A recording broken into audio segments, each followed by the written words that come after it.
Hi everyone, I had to come on and do another one. After seeing Stephen A. Smith's response, I was wondering what does he have to say about this interview that Shannon Sharpe had with Katt Williams. And boy, was I blown away. He truly gave Shannon Sharpe his flowers and shut down all the haters. Just watch this. But I needed to touch on this subject once I saw this sound right here from Shannon Sharpe himself on Nightcap, his Nightcap show with Chad Ochocinco, talking about his interview with Katt Williams. Listen to this. While all you guys said was, Shannon, you needed a follow-up question with what? I said I didn't ask no follow-up question when said he didn't steal the joke. Right. That's not for me to decide. You decide. Mm-hmm. You decide who do you agree with. That's not my decision to make. That was it. I never said I was a journalist. I never professed to be a journalist. I'm an entertainer. If you want hard-hitting questions, 60 Minutes is the platform from you. Right. Dateline, 48 hours. Go to Lester Holt. Go to somebody that does that. That is where my problem lied. Shannon Sharpe did not tell a lie.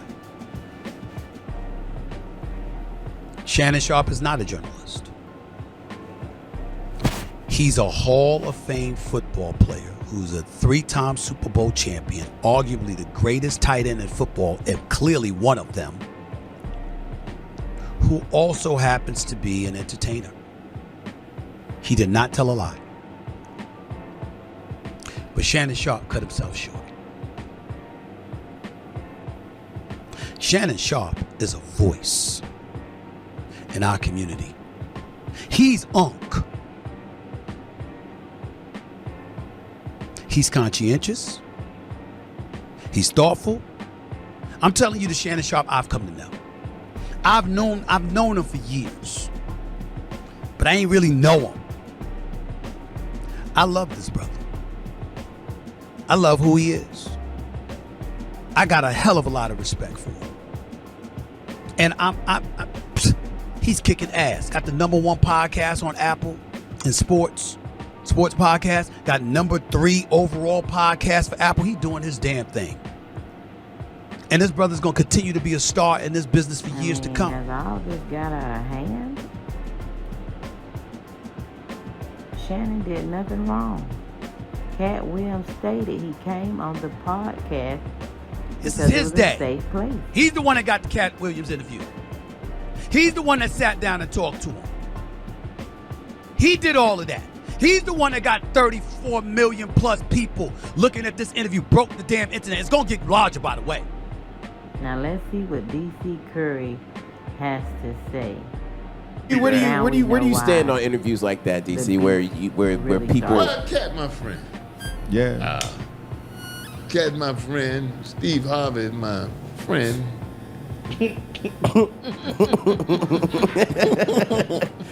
Steve is, like I've said on the show before, he's very sensitive. I talked to Katt Williams after him and the Steve Harvey blow up. And I said, Katt, come on, man. Because I'm going to tell you the truth. Actually, you remember when Steve and Katt were going at it? It kind of saddened me, man. Because before that, you know, the rappers would go at it amongst each other. Comics, we always had our beef amongst ourselves. Right. But I think that was the first time it was done out in public. Katt Williams versus Steve Harvey. So I was talking to Katt, and I asked Katt, I said, come on, man, what's going on? And it's two sides to every story. But Katt's explanation was, he was in a mall one time before we did Next Friday. Katt was in Next Friday. Right. And he was just a working comic. He had two sons. They were in a mall and they saw Steve Harvey. Steve Harvey was on Steve Harvey's show at that time. His son said, that's Steve Harvey. Katt said, yeah. His sons wanted to go up and ask Steve Harvey for autograph. Katt told him, go ahead. This Katt story to me now. Okay. The boys went up, Steve Harvey, to make a long story short, rejected him. Big time. They came back to Katt. They said, he told us, you know, he ain't doing none of that.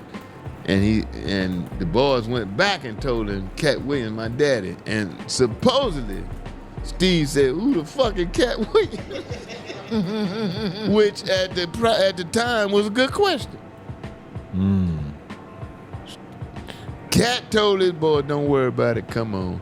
Fast forward a year later, when Katt has come to be the Katt that we know him. Yeah. Steve was having trouble selling tickets in Detroit. They added Katt to the show, turned it into Katt versus Steve Harvey show, and Katt went out and just ripped a hole in Steve's ass. So that's Katt's side of the story. You never know who you turning away. Now let's see Gary Owens' response. Unsolicited going in on people, that's just not me. Katt's different. You ask Katt a question, he's going to give you his answer unfiltered, unsolicited. And you know, you could get mad about it, or you'd be like, that's really how he feels. But regardless whether you agree or you disagree with what Katt is saying, but with success, also the chances of failure can come early. The chances of bombing in front of people can come early. Where on my day, you could bomb and nobody would know about it, or you could have a bad set, nobody would know about it. Now these quote-unquote younger comics, they have a bad set, it's going to be on the internet. People are going to talk about it.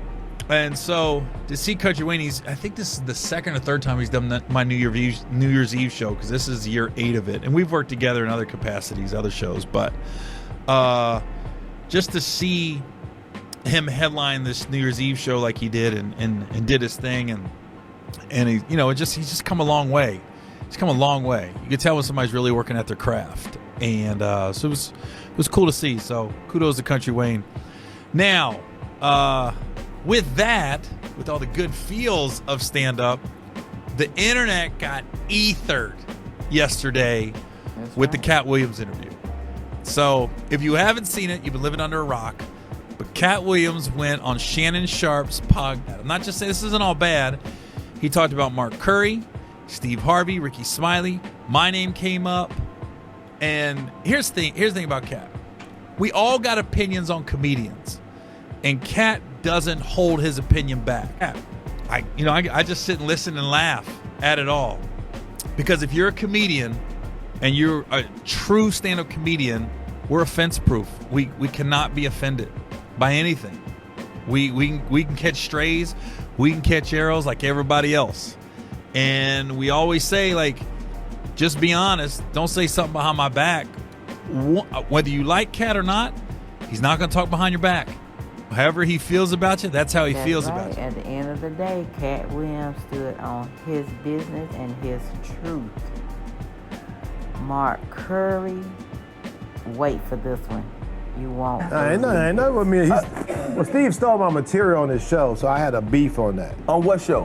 When he was on the bullshit talk show he had, and he did all my Halloween material one Halloween. I'm watching somebody called me and said, man, homeboy doing your material. So he did my whole Halloween run. And I know he didn't think of it. You know, this is true stuff that really happened to me. And so my thing is, you don't have to do that, homeboy. What irritated you so much about Steve doing it then? Because he made it. He's there. He's on national TV. You paid. You did your thing. There is no such thing as what happens on the internet stays on the internet. Lunea, I love her, and I hope Club Shay Shay gets her next on the interview. What did that change in your life? How did that change your life? Well, that changed everything for me. Okay. Because first of all, I had never been on a tour at all. Ain't nobody asked me to go on their tour for whatever reasons. Fear. And it brought money into my life because, you know, if you work with Katt Williams, you're going to get paid. And I got on, I think, maybe the biggest stage I had done so far, because we did, when we did American Hustle, that movie, the concert footage at the end was at the RE Crown. I had never played. Chicago, right? I had never played at an arena like that. And then I got to fly on private jet. Ooh. And I had never done that. There's only 2 people to this day who've ever done that for me. You know, that was Katt and Dave Chappelle. One thing for sure, my takeaway from this is get a podcast. Podcasts have become so popular. It is the new interview. People are loving to come on YouTube and state their truth and have that platform, and I'm here for it. Thank you guys for watching, and please subscribe. I had to come on here and do another one for you guys, just in case you didn't get the latest updates on what all these people had to say about Katt Williams. He is really a stand-up guy, and I am more of a bigger fan now, and he really does stand on business. I'm so happy for Shannon Sharpe's podcast, and hopefully moving on forward in 2024, he will continue to have more success and have huge guests, whether they're A-list celebrities or B-list celebrities or just regular folks doing good things. Thanks for watching.